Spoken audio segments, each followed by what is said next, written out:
নমস্কাৰ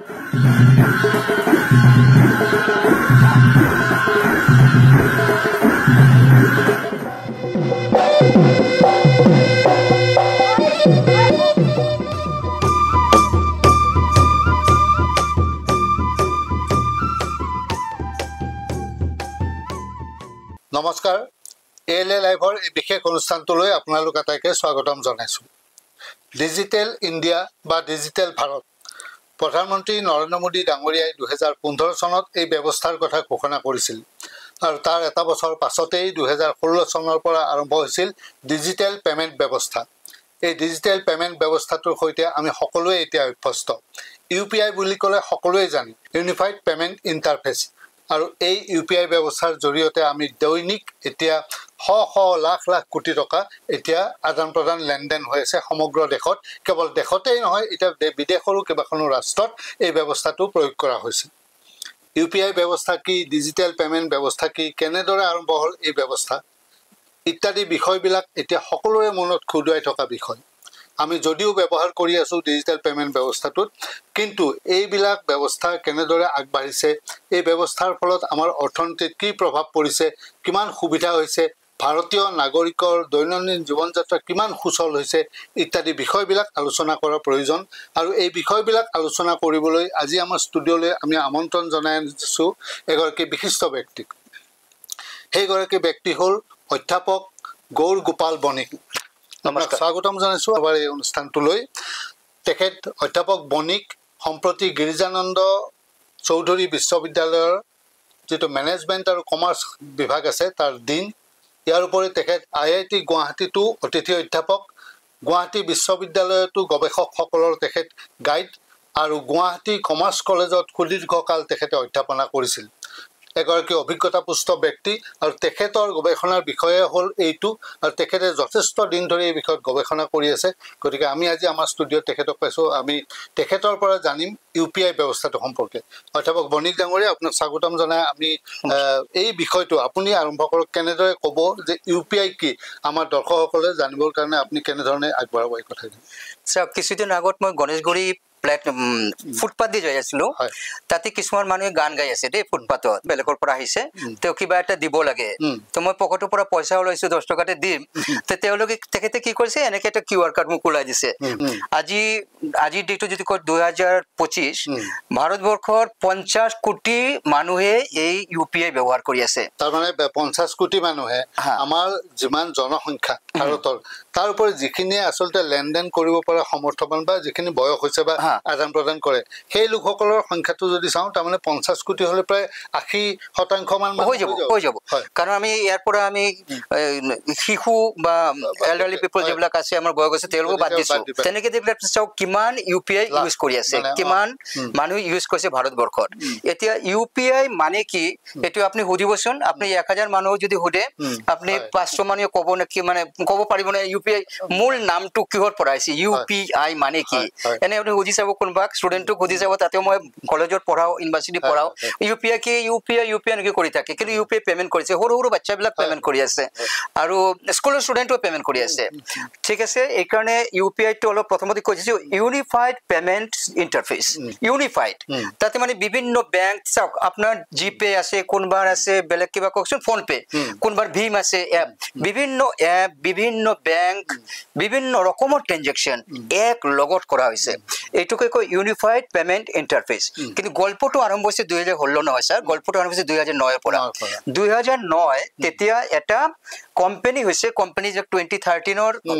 নিয়মতেই কৰিছে গভৰ্ণমেণ্ট এটা কোম্পানী হিচাপতে বনাইছে কৰ্পোৰেচন তাৰ নাম হৈছে national payment corporation of India এইটো 2009 তে আহিছে ভাৰত চৰকাৰৰ এটা সংস্থা ভাৰত চৰকাৰৰ সংস্থা এই সংস্থাটোতে 2012 যেতিয়া হ'ল তেতিয়া ৰিজাৰ্ভ বেংক অফ ইণ্ডিয়া এটা সাজেশন দিছে এটা নোটিফিকেশন দিছে যে আপোনালোকে এই ইউনিফাইড এটা কৰকচোন এটো ভাল হ'ব এটা সফটওয়্যাৰ কিবা ডেভেলপ কৰক তো চেষ্টা চলি আছে আলটিমেটলি এটো হেকতে হোৱা নাই এটো বছৰ 2012 13 14 15 হোৱা নাই 15 আমার অনারেবল প্রাইম মিনিস্টার প্রধানমন্ত্রী শ্রী নরেন্দ্র মোদী জি তেখেতে আমার ডিজিটাল পেমেন্ট ইন্ট্রোডিউস করলে ভারতবর্ষত ডিজিটাল ইন্ডিয়া কিন্তু digital India is not successful without digital payment. Digital India কৰি কি হ'ব যদি ডিজিটেল পেমেন্ট নহয় সো চাওক কিমান সিকুৱেন্সিয়েলি আহিছে 2009 পৰা 12 পৰা 2015 ডিজিটেল ইণ্ডিয়া পিছতেই 2016 পৰা আহি গ'ল এই ডিজিটেল ইউপিআই টো আহি গ'ল ইউপিআই টো কি এক্স্যাক্টলি বিভিন্ন ৰকমৰ বেংক এতে কানেক্ট হৈছে আমি কি কৰো আমাৰ তাতে আইএফএসসি নালাগে ইন্টাৰনেট ব্যাংকিং আমি কি ব্যাংক একাউন্ট বিচাৰো এটো নালাগে আমি পেমেন্ট এনেকে কৰিম আমাৰ পিন নম্বৰটো দিও পেমেন্ট কৰিম এটা মোবাইল পৰ এটা মোবাইল কিন্তু এটো নহয় যে মোৰ মোবাইল যেটো বেংকত একাউন্ট আছে আপোনাৰ এটো থাকিব লাগিব এটো নহয় বেলেগ বেংকৰ একাউন্ট হলেও যাব যিকোনো বেংকৰ একাউন্টত মোৰ যিকোনো বেংকৰ পৰা টকা গুছি যাব আৰু কেইবা সেকেন্ড মাত্ৰ গুছি যাব টকা তাৎক্ষণিক মানে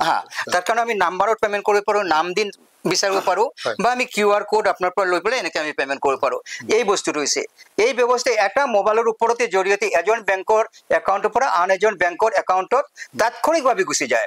তো এইটো কি লাগে ইউপিআই আইডিটো আপোনাৰ লাগিব ডাউনলোড কৰিব লাগিব এপ ডাউনলোড কৰিব লাগিব কিন্তু এইটো মই আপোনাৰ যিখিনি কথা এতিয়া কৈ আছো ইউপিআই টো কেনেকে কাম কৰে এইটো এনেকে নহয় যে মানুহে নাজানে সব মানুহে জানে কিন্তু আমি এটা অলপ ভিতৰত অলপ আমি গৱেষণা হুমাম কি আছে এই একাউন্ট আইএফএসসি কোডৰ দৰকাৰ নাই যেটো ইমান এটা আপুনি বুজিও নাপাব ন কিছুমান মানুহ বুজিও নাপাব কিন্তু এটো তো বহুত ইজি হৈ গৈছে সবজি কিনক মাছ কিনক 10 টকাৰ একটা কিবা চকলেট কিনক তাতে আপুনি পেমেন্ট কৰি দিব পাৰে এটো আপোনাৰ আইএমপিএস এটা বস্তু আছে ইমিডিয়েট পেমেন্ট সাৰ্ভিস তাৰ ওপৰত ৰিজাৰ্ভ বেংক অফ ইণ্ডিয়াৰ দ্বাৰা নিয়ন্ত্ৰিত এই ডিজিটেল পেমেন্ট সিস্টেমটো ব্যৱস্থাটো হয় ইউপিআই ভাৰতীয় ডিজিটেল অৰ্থনীতি এটা বিপ্লৱ আনি দিছে কাৰণ ডিজিটেল ভাৰতবৰ্ষ আৰম্ভ হৈছে ডিজিটেল ইণ্ডিয়া ফ্ৰম 16 পৰা যেটো আহিলে ইউপিআই ডিজিটেল পেমেন্ট এটো ডাঙৰ এটা বিপ্লৱ ভাৰতবৰ্ষৰ আহি গ'ল যেটো আগত বেলেগ কোনো বিপ্লৱৰ লগত আমি কম্পেয়াৰ কৰিব নোৱাৰে এটো আহি গ'ল 2025 কি হৈছে ভাৰতবৰ্ষ নহয় বিশ্বৰ যিমান লেনদেন হৈছে ট্ৰানজেকশন বুলি কও মানে যিমান ডিজিটেল লেনদেন হৈছে ইয়েস তার 50% ভারতত হইছে আসলে নহয় তো উস্ত্র তো আমি যে সদায় পঢ়ি থাকো আগৰ পৰা পঢ়ি যে কি বসুধৈব কুটুম্বকম এনেকে পঢ়ি থাকো বা আলটিমেটলি আমাৰ যেনেকে বিবেকানন্দ কৈছিলে যে 21st সেঞ্চুৰি ইণ্ডিয়াৰ হ'ব এটা বহুত আগতে কৈছিলে 100 বছৰ আগতে কৈছে 21st century will belong to India আজি আমি প্ৰমাণবিলাক পাই আছো ভাৰতবৰ্ষে বিভিন্ন দিকে আগবাঢ়ি আছে আপুনি আমেৰিকাত চাওক কিমান টেকনলজিক্যালি আগবাঢ়ি আছে সায়েন্টিস্ট বিলাক কোন আমারে দেখুন ম্যাক্সিমাম তাতে বই আছে তো এতে আমার দেখো যেটো ককশন মেড ইন ইন্ডিয়া জি কয় আর ডিজিটাল ইন্ডিয়া এভরিথিং আমার দেখো পড়ে যায় আছে তো যেটো আমি শুনি থাকো বিশ্বগুরু এটা প্রমাণ হৈ আছে ইয়াৰ পৰা প্ৰমাণ হৈ আছে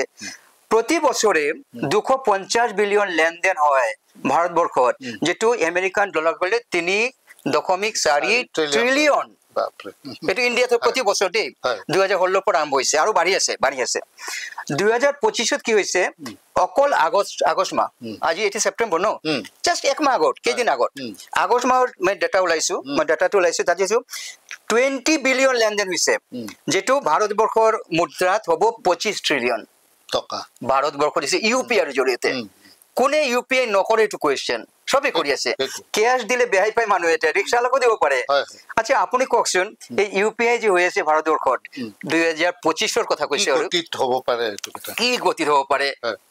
গতিত হ'ব পাৰে এটা আইডিয়া মোক দিয়কচোন মই ডাটাটো ইয়াৰ পৰা কম আপোনাক এক দিনে মানে কি এক সেকেন্ডত 7500 ট্ৰানজেকচন হৈ আছে ইউপিআইত ভাৰতবৰ্ষত মানে মাত্ৰ 1 সেকেন্ডৰ ডাটা এটা ওলোৱা হৈছে 1 সেকেন্ডৰ ডাটা ওলোৱা হৈছে 7500 লেনদেন প্ৰতি সেকেন্ডত হৈ আছে ভাৰতত ভাবিও মানে বিশ্বাস নহয় এনেকে লাগে কিন্তু আপুনি কল অলপ চিন্তা কৰি ভাবিও আপুনি কৈছে মই কৰি আছো সবে এটো কৰি আছে তেনেকে 1 সেকেন্ডৰ ষ্টেটিষ্টিকটো কৈছে মই ইমানখিনি পপুলাৰ আৰু ভাৰতবৰ্ষত আগতে কৈছো যে 50 কোটি মানুহ ভাৰতবৰ্ষৰ নাগৰিকে ব্যৱহাৰ কৰি আছে আৰু 7000 আৰু লগতে আছে কি আছে এইবিলাক 7 কোটি এই আপোনাৰ বিজনেসম্যান এইবিলাক কৰি আছে এইটো ষ্টেটিষ্টিক্স দেখিলে গোটেই পৃথিৱীৰ মাজত ইনষ্টেন্ট পেমেন্টৰ যেটো লিষ্ট আছে এই লিষ্টৰ বিভিন্ন কান্ট্ৰিৰ নাম আছে এক নম্বৰত কাৰ নাম থাকিব ভাৰতবৰ্ষ তাৰ মানে এতিয়া আমাৰ যেটো ডিজিটেল পেমেন্ট ব্যৱস্থা তাৎক্ষণিক পেমেন্ট ব্যৱস্থা এই ব্যৱস্থাটোত এতিয়া বিশ্বৰ ভিতৰত ভাৰত শীৰ্ষস্থানত আছে আৰু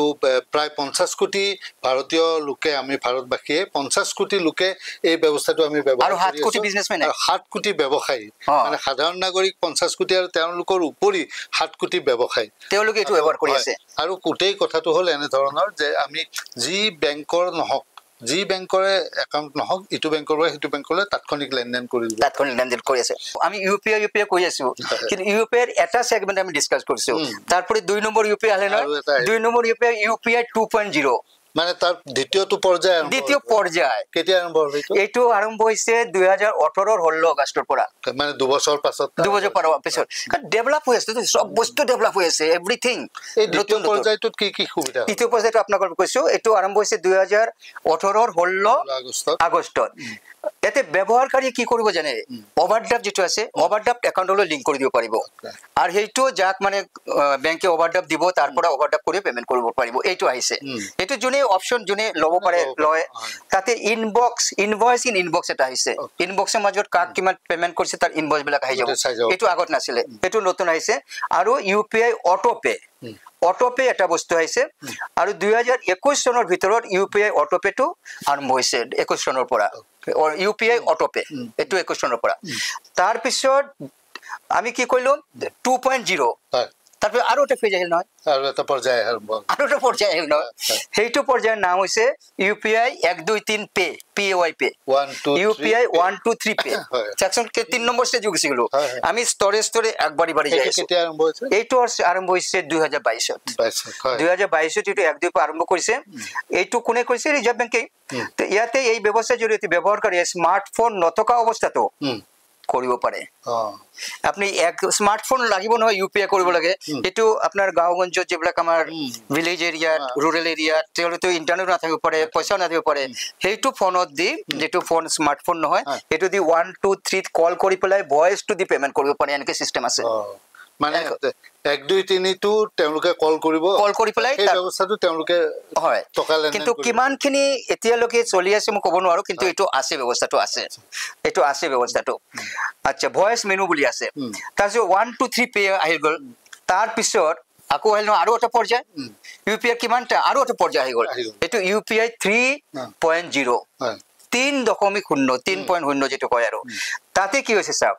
এটো 2023-24 পৰা আৰম্ভ হৈছে 3.0 তাতে ক্ৰেডিট লাইনত ইউপিআই আৰম্ভ কৰা হৈছে ইয়াৰ ফলত গ্ৰাহকে নিজৰ বেংকৰ ক্ৰেডিট একাউন্ট ওভাৰড্ৰাফ্ট একাউন্টৰ লগতে ধাৰ লৈও পেমেন্ট কৰিব পাৰিব এটা ডাঙৰ আছে ব্যৱস্থাবিলাক আছে যাৰ লাগে তো তাৰ কাৰণে এইবিলাক অলপ কি কয় অলপ জানিব লাগে মানে পঢ়িব লাগে তথ্যখিনি মানুহে জানিব লাগে বহুত ব্যৱস্থা মানে গভৰ্ণমেণ্টৰ আছে কিন্তু মেক্সিমাম মানুহ নাজানে ব্যৱস্থাখিনি বস্তুখিনি ইমান নাজানে কাৰণে ব্যৱহাৰ কৰিব নোৱাৰে এই ব্যৱস্থা ইউপিআই ক্ৰেডিট বেসড ইকনমিত পৰিণত কৰাৰ গুৰুত্বপূৰ্ণ এটা পদক্ষেপ আৰু ইউপিআই 3 কমান্ড ভয়েস কমান্ড আৰু কনভাৰসেশন পেমেন্ট এইবিলাক হৈছে কিন্তু তাৰ পিছত আৰু এটা আহিল নহয় তারপরে আরো একটা দুনিয়া আইছে তার পিছত আমি মই কি কইছো ইউপিআই 3.0 কইছো 3.0 কইছো তৃতীয়টো পর্যায় আহি গল এটো তৃতীয় পর্যায় না এর পাছত এটা আহিব পাছতটো শুনক পাছতটো হৈছে ইউপিআই সার্কেল আচ্ছা আমি যে কেজন মানে হোয়াটসঅ্যাপ গ্রুপ কৰো যে আমি কেজন মানে হোয়াটসঅ্যাপ গ্ৰুপ কৰো তাতে মই মেসেজ কৰলো আপোনালোকে পড়লে আপোনাৰটো মই পড়লো এনেকে একটা গ্ৰুপ আমি কৰো আৰু বন্ধু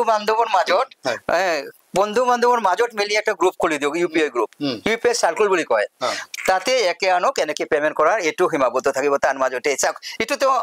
মানে ইমান প্ৰচাৰ হোৱা নাই নেকি বস্তুটো ইমান প্ৰচাৰ ইমান হোৱা নাই কিন্তু হ'ব এটা কেতিয়া আহিছে 2025 ত আহিছে 2025 ত ইউপিআই সার্কেল নামৰ নতুন একটা বস্তু আহি গল এই সাৰ্কেলটো কি মই অলপ একলাইন কৈ দিছো আপোনাক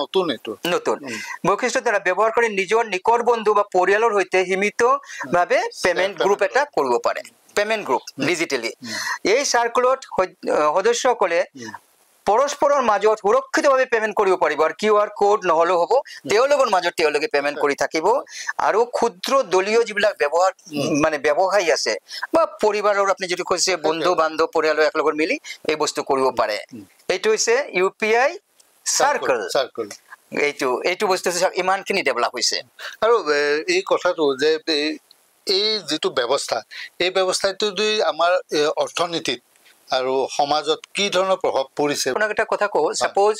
আমাৰ বিশাল ভাৰতবৰ্ষ আছে তাতে সাপোজ ইয়াতে এটা ট্ৰাক আছে আৰু চেন্নাই এটা আছে আৰু সাপোজ গুজৰাটত ট্ৰাক আছে বস্তু আনিব লাগে আৰু ট্ৰাকত যদি মোবিল বা তেলটো না থাকে কি হ'ব য'ত ট্ৰাক তাতে থাকি যোৱা নহয় আপোনাৰ ৰিচোৰ্চ বিলাক নিজৰ নিজৰ ঠাই আছে কিন্তু ট্ৰাকটো মুভ নকৰিব চলিব নোৱাৰে এই ডিজিটেল পেমেন্ট ব্যৱস্থাটো কি কৰিছে সেই অৰ্থনীতিটোক একদম সচল কৰিছে মানে একদম সহজ কথা এটা সহজ কৰি দিছে যিটো মূৰতে নাথাকক আপোনাক যদি ধনৰ প্ৰয়োজন হয় আপোনাৰ ইটো দেশখনৰ ইটো কোণৰ পৰা আপোনালৈ তাৎক্ষণিক সেকেন্ডৰ ভিতৰতে আপোনাৰ একাউণ্টলৈ পইচা আহিব ঠিক যেনেকৈ ট্ৰাকটো মোবাইল নহলে আহিব নোৱাৰে এই ডিজিটেল পেমেন্ট নহলে আজিকালি বিজনেছটো হ'ব নোৱাৰে এনেকৈ মই ভাবিছো আৰু বস্তুটো সো জীৱন নচলে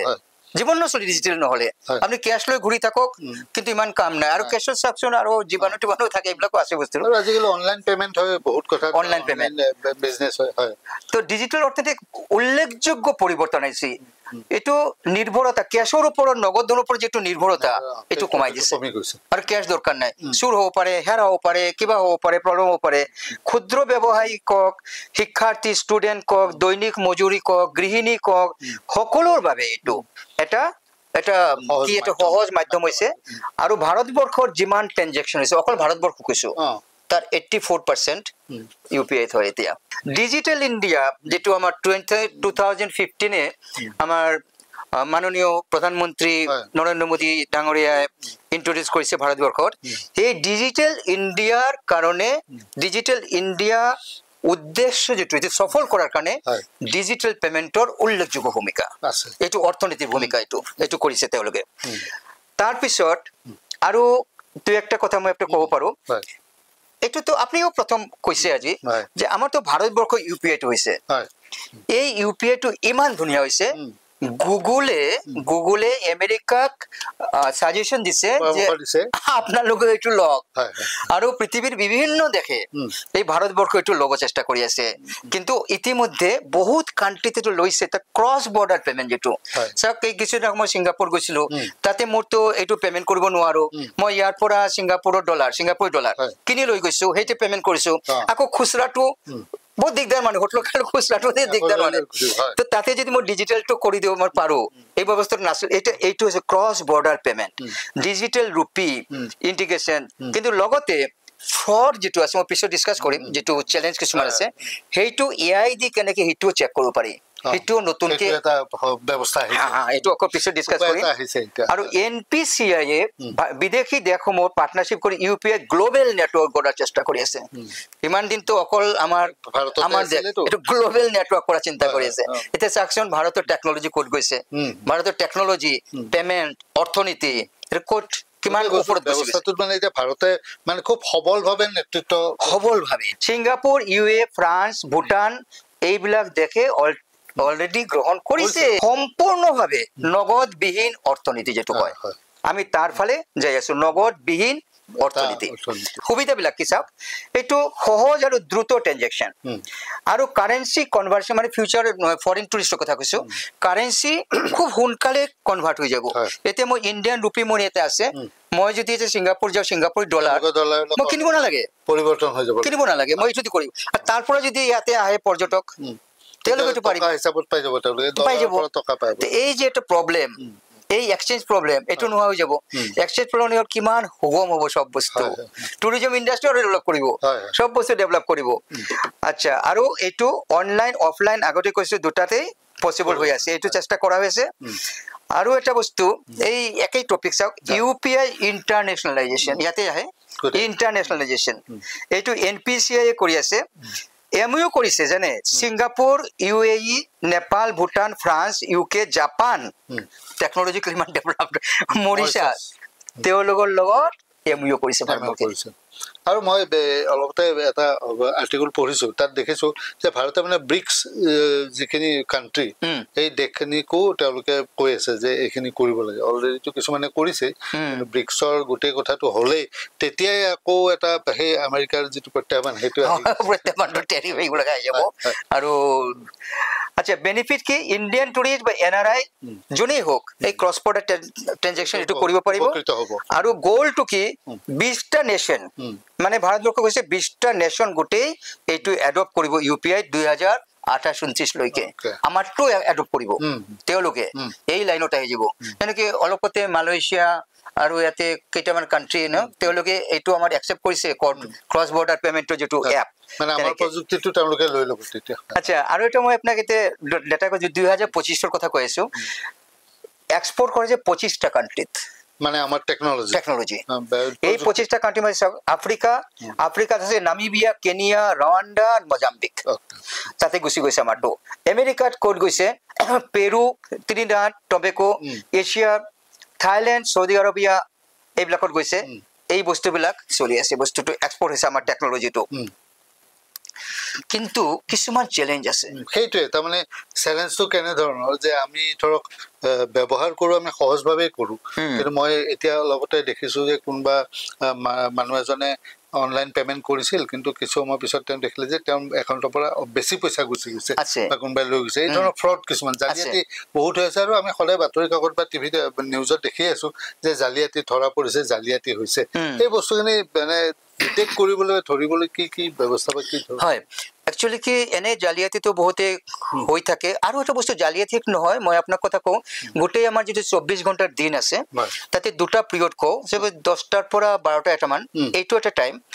আৰু ইফালে 5টাৰ পৰা 9টা লৈকে এটা টাইম ধৰকচোন মই লামসাম কৈছো এটা টাইম এইটো হয় পিক আৱাৰ্স এই পিক আৱাৰ্সে আপনি যেতিয়া আপনাৰ কেবক পয়সা দিব সব তেও পোৱা নাই আপোনাৰ পৰা কাটি দিছে এনেকে হৈছে না আপোনাৰ কিবা আপনি পয়সা পেমেন্ট কৰিছে আপনি ইয়াৰ পৰা পয়সা গৈছে কিবা কৈছে মই পোৱা নাই এই বস্তুবিলাক হয় তাৰ মানে যেটো আমাৰ সফটওয়্যাৰ আছে কেতিয়াবা সফটওয়্যাৰটো ওভাৰলোড হৈ যায় না কি ইমান বেছি ট্ৰানজাকশন সেইখিনি পিক আৱাৰ্স তো তাৰ পিছত এই যে বস্তুটো আকো পয়সাটো আপোনাৰ ঘূৰি আহে এক দুই দিন পিছত একাউণ্ট ঘূৰি আহে কিন্তু এটা হেডেক পয়সাটো আহিব নে নাহে না কি এটা আপোনাৰ এটা প্ৰবলেম হয়তো এইটো কাৰণে এই 2025 ৰ 8 অক্টোবৰ 8 অক্টোবৰ মই এটা পালো এই অলপতে পালো এটা নিউজ তাতে আছে আমি ডিজিটাল পেমেন্ট কেনেকৈ কৰো আমি তো কৰি পেলাই আমাৰ পিনটো মাৰি দিও পয়সা গুচি যায় ঠিক আছে এটো চলি আছে কিন্তু এটা নতুন বস্তু আহি আছে আপনি আধাৰ কাৰ্ডটো এনেকে দিপ্লাই তাতে পয়সা গুচি যাব আপনি কো পাৰে কেনেকে আধাৰ কাৰ্ডে আমাৰ ৰেটিনা আছে তাৰপিছত ফিংগাৰ দি আপনি পেমেন্ট কৰিব পাৰিব ফিংগাৰপ্ৰিন্ট বা এনেকে ফিংগাৰ দি আপনি কৰিব পাৰিব বা ফেস দেখাই পেলাই আপোনাৰ পেমেন্ট হৈ এই বস্তুবিলাক অলপতে 8 অক্টোবৰ পিন নহলেও হ'ব এতে এটো নহয় যে পিন উঠি গৈছে পিন আছে পিন থাকিব বিকল্প ব্যৱস্থা কাৰণ আপনি চাওক আপনি কিমানটা মনত ৰাখিবলৈ কওকচোন আপোনাৰ ইমেইলৰ পাসওয়াৰ্ড আপোনাৰ এই গুগল পেমেন্টৰ আপোনাৰ পিন কিবা এটিএমৰ কিবা ইন্টাৰনেট বেংকিংৰ কিমান মনত ৰাখিব এইটো বহুত সংখ্যা মনত ৰাখিব আৰু এইবিলাক যদি আপনি লিখি থয় এই কাগজটো যদি বেলেগে পাই যায় কি হ'ব এতিয়াতো পাসওয়ার্ড থলে পাসটো হেৰাই তো এই কাৰণে এই কিছুমান নতুন ব্যৱস্থা আহি আছে এতিয়া আৰু হাইটেক কৰিছে বস্তুটো যে এতে মুখটো মোৰ মুখৰ লগত বেলেগৰ নিমিলিব মোৰ মোবাইলটো তো মোৰ মুখ দেখালে খোলে যেনেকে পেমেন্টটো মোৰ মুখ দেখালে হ'ব আঙ্গুলিত দিলে হ'ব মোৰ আঙ্গুলিটো পৃথিৱীৰ কাৰো লগত নিমিলিব ফিংগাৰটিপ সো তেনেকৈ বস্তুবিলাক 2025 8 অক্টোবৰত এটো ওলাইছে বস্তুটো এই বস্তুবিলাক নতুন আহিছে যেটো ফ্ৰড বা এইবিলাক পৰা আমি অলপ জালিয়াতি ৰোধ কৰিব পৰা যাব কাৰণ যেনেকে বেয়া বস্তু আহিছে তেনেকে ভাল বস্তু হৈ আছে আৰু এটা কথা যে আমাৰ এটা চৰকাৰী আঁচনি কিছুমান আছে যিবিলাকৰ পইচাটো চৰকাৰৰ ঘৰৰ পৰা হিতাধিকাৰী বা যিসকলে পায় উপকৃত হয় তেওঁলোকৰ একাউণ্টলৈ ডাইৰেক্ট আহি যায় আগতে লেনদেন হৈছিল নগদ টকা বা একাউণ্টৰ বা বহুত খেলিমেলি হৈছিল মেৰপেচ হৈছিল ৰঙাপিঠা মেৰপেচ এতিয়া একেটা সময়তে আৰু এতিয়া দৰমহা আদি আদায় ঠিক তেনেধৰণৰ হয় একাউণ্টত হয় গতিকে সেই গোটেই ব্যৱস্থাটো হোৱাৰ লগে লগে তাৎক্ষণিকো হৈছে আৰু টকা অপচয়ৰ কথাটো ৰোধ হৈছে আৰু একদম উপকৃত হৈছে যিসকল উপকৃত হ'ব লাগে তেওঁলোক সঁচাকৈ উপকৃত হৈছে তাৰ মানে গোটেই কথাটো হ'ল যে ভাৰতত সঁচাকৈ এটা সাংঘাতিক ধৰণৰ জাগৰণৰ সৃষ্টি হৈছে আৰু জাগৰণ হোৱাৰ লগে লগে আমাৰ অৰ্থনীতিটো সুচল হৈছে অৰ্থনীতিটো টনকিয়াল হৈছে আৰু ইয়াৰ লগে লগে আমাৰ যিটো টেকনলজি বা প্ৰযুক্তি এই প্ৰযুক্তিটো এতিয়া বিদেশৰ ৰাষ্ট্ৰসমূহেও আন ৰাষ্ট্ৰসমূহেও এতিয়া অনুসৰণ কৰিছে বা গ্ৰহণ কৰিবলৈ লৈছে আৰু হয়তো বেছি দিন নাই যেহেতু ইয়াত কৈছে যে 28-29 চনত 20খন দেশ বুলি কৈছে কিন্তু লাহে লাহে যিটো অৱস্থা হৈছেগে এতিয়া সকলোৱে দেখিছে যে এই ডিজিটেল পেমেন্ট ব্যৱস্থাটো সকলোৱে এতিয়া হয়তো আৰু কেইবছৰমানৰ ভিতৰতে গ্ৰহণ কৰিব ইউপিআই টো গ্ৰহণ কৰিব ইউপিআই আৰু এটা ডাঙৰ কথাটো এইটোৱে যে এই যে বেলেগ এখন ৰাষ্ট্ৰৰ মুদ্ৰা আমাৰ মুদ্ৰাৰ লগত নিমিলে আমি তাৰ পৰা কিনি লৈ যাব লাগে এতিয়া যদি এই ব্যৱস্থাটো সৰলীকৰণ হয় তেতিয়াহ'লে আমাৰ মুদ্ৰাটোৱে তেওঁলোকক দিলে তাতে কটাকুটা কৰি তেওঁলোকৰ মুদ্ৰাটো অন্তঃৰাষ্ট্ৰীয়কৰণ যদি হৈ যায় বস্তুটো কিমান ধৰণৰ বেংক আছে ভাৰতবৰ্ষত আচ্ছা কাৰ কিমান ধৰণৰ একাউণ্ট আছে কিমান ধৰণৰ মানুহ আছে কিন্তু কাৰো লগত কাৰো একাউণ্ট নিমিলিব কাৰো লগত কাৰো আধাৰ নিমিলিব যোনে যেতিয়া পেমেন্ট কৰিছে যাক পেমেন্ট কৰি গুচি যাব কেনেকৈ টেকনলজি হৈ আছে কেনেকৈ টেকনলজি তথ্যটো মতে 675টা বেংক এই গোটেই ব্যৱস্থাটোত সামৰি লোৱা আছে ইউপিআই ব্যৱস্থা হয় আৰু এইটো টকা পইচাৰ কথা অলপ ভুল হলে কি হ'ব পাৰে কিন্তু কিমান তাৎক্ষণিক আপোনাৰ ফোন ৰং নাম্বাৰ আগতে এটা হৈছে ফোন ৰং নাম্বাৰ এইবিলাক এতিয়া হয় এইটো ইমান প্ৰব্লেম নাই ইমান কিন্তু পইচাৰ কথা যেতিয়া আহিব তেতিয়া যদি অলপ যদি ভুল হয় তেতিয়া কি হ'ব পাৰে কিন্তু একোতো হোৱা নাই ছফ্টৱেৰটো কেনেকৈ কাম কৰি আছে কেনেকুৱা পাৱাৰফুল ছফ্টৱেৰ আৰু কোনে কৰিছে ভাৰতবৰ্ষই কৰিছে চবতকৈ ডাঙৰ ভাৰতবৰ্ষই কৰিছে ভাৰতবৰ্ষৰ ছফ্টৱেৰটো বা টেকনলজিটো ল'বলৈ আগ্ৰহ প্ৰকাশ কৰিছে ভাৰতৰ যিটো ৰূপান্তৰৰ গতি সেই গতিটো সাংঘাতিক ধৰণে আগবাঢ়িছে আৰু বিকাশৰ লগে লগে এই ধৰণৰ যিবিলাক টেকনলজি বা প্ৰযুক্তিবিদ্যাৰ যিটো পৰিৱৰ্তন বা বিকাশ সেই প্ৰযুক্তিৰ বিকাশেও সাংঘাতিক ধৰণে আমাক সহায় কৰিবলৈ লৈছে যেনেকৈ আপোনাৰ 2020 চনত যেতিয়া আমাৰ হেৰি হয় এই কোভিড 2020 চনৰ 12 মে মোৰ মনত আছে চাগে এইটো বহুত আগত ক'বাত লেকচাৰ মনত আছে নেকি 12 মে আমাৰ মাননীয় প্ৰধানমন্ত্ৰী তেখেতে এটা প্ৰজেক্ট দিলে যিটো আত্মনিৰ্ভৰ Bharat self reliant India SRI3 তাতেও কেইবাটা পিলাৰ আছে এটা আছে এই টেকনলজি বেসড তাতে এটা পিলাৰ টেকনলজি বেসড তাৰপিছত তেখেতে আৰু এটা বস্তু যেটো মোৰ খুব ভাল লাগিছে মই পাৰ্সোনালি বহুত ইনস্পায়াৰ্ড এই বস্তুৰ কাৰণে আপুনি কৈ আছিল তেখেতে কৈছে যে 1947 আমাৰ ভাৰতবৰ্ষৰ স্বাধীনতা হৈছিল ঠিক 100 বছৰ পিছত 2047 আমি তো ভাবাই নাই মই তো আগত ভাবাই নাই 2047 কি হ'ব 2030 কি হ'ব মই এনেকে চিন্তাটো কৰা এতিয়া তেখেতে টাৰ্গেট যে 2047 যেটো বিকশিত ভাৰত 2047 হিটো কেনেকৈ হ'ব প্ৰত্যেক জনক কৈছে যে আপনি ভাবক আপনি কি হ'ব আপনার দেশ কেনেকৈ হ'ব আপনার কি কেনেকৈ হ'ব 2047 হ'বগে 2047 এটা বিকশিত ভাৰত আৰু তাতেও এই বস্তুতে চাওক এই ডিজিটাল পেমেন্ট আৰম্ভ হৈছে কামখিনি 2047 এটো কি হ'ব পাৰে আমি অলপ কল্পনা কৰিব পাৰো কি হ'ব পাৰে 2047 ত বিকশিত ভাৰত যেতিয়া হ'ব সেইটো হয় অধ্যাপক বণিক ডাঙৰীয়া আপুনি যথেষ্ট সময় আমাক দিলে আৰু এই গোটেই কথাখিনি অতি সহজ সৰলকৈ আমাক বুজাই দিলে যে ইউপিআই গোটেই ব্যৱস্থাটো আৰু আমি যেহেতু আমি সঁচাকৈ গৰ্ব কৰিব পাৰো ভাৰতবাসী ভাৰতীয় হিচাপে যে আমি ভাৰত এতিয়া ডিজিটেল পেমেন্ট ব্যৱস্থাটোত বিশ্বৰ ভিতৰতে শীৰ্ষস্থানত আছো আমাৰ প্ৰায় 50 কোটি লোকে এতিয়া এই ব্যৱস্থাটো গ্ৰহণ কৰি আমাৰ ভাৰতৰ আমি লেনদেন কৰি আছো আৰু সেই ব্যৱস্থাটোৰ এই আমাৰ সফলতাটো দেখি এতিয়া বিশ্বৰ কিবাখনো দেখে আগবাঢ়ি আহিছে এই ব্যৱস্থাটো গ্ৰহণ কৰিবলৈ আৰু আমি হয়তো আৰু কিছু বছৰৰ ভিতৰতে প্ৰযুক্তিৰ যিটো আমাৰ বিকাশ হৈ আছে সেই বিকাশৰ গতিটো দেখিলে ক'ব পাৰি যে আমি হয়তো আৰু কিছু বেলেগ ধৰণৰ পৰ্যায় এটাত উপনীত হ'বগৈ পাৰিম মই আপোনাক ধন্যবাদ জনাইছো যে আপুনি বহুত ব্যস্ততাৰ মাজত আহি আমাক এইখিনি কথা ইয়াত অৱগত কৰালে আৰু ভৱিষ্যতলৈ নিশ্চয় আপোনাক এনে ধৰণৰ আন আলোচনাটো আমি আমাৰ ষ্টুডিঅ'ত পাম আপোনাক ধন্যবাদ জনাইছো প্ৰিয় দৰ্শক হেয়া আছিল ডক্টৰ বণিক ডাঙৰীয়া গৌৰ গোপাল বণিক ডাঙৰীয়া তেখেত অধ্যাপক আৰু তেখেতে কেইবাখনো বিশ্ববিদ্যালয়ৰ প্ৰতিষ্ঠানত এতিয়াও অধ্যাপনা কৰি আছে তেখেতে গৱেষণা কৰি আছে আৰু তেখেতৰ যিটো গৱেষণাৰ বিষয় সেই কথাখিনি আমি ইতিমধ্যে শুনিলো আৰু ইউপিআই ব্যৱস্থাটো তেখেতে অতি সহজভাৱে আমাক বুজাই দিলে আমি তেখেতক ধন্যবাদ জনাইছো আপোনালোককো ধন্যবাদ জনাই এই অনুষ্ঠানৰ ইমানতে সামৰণি মাৰিছো ধন্যবাদ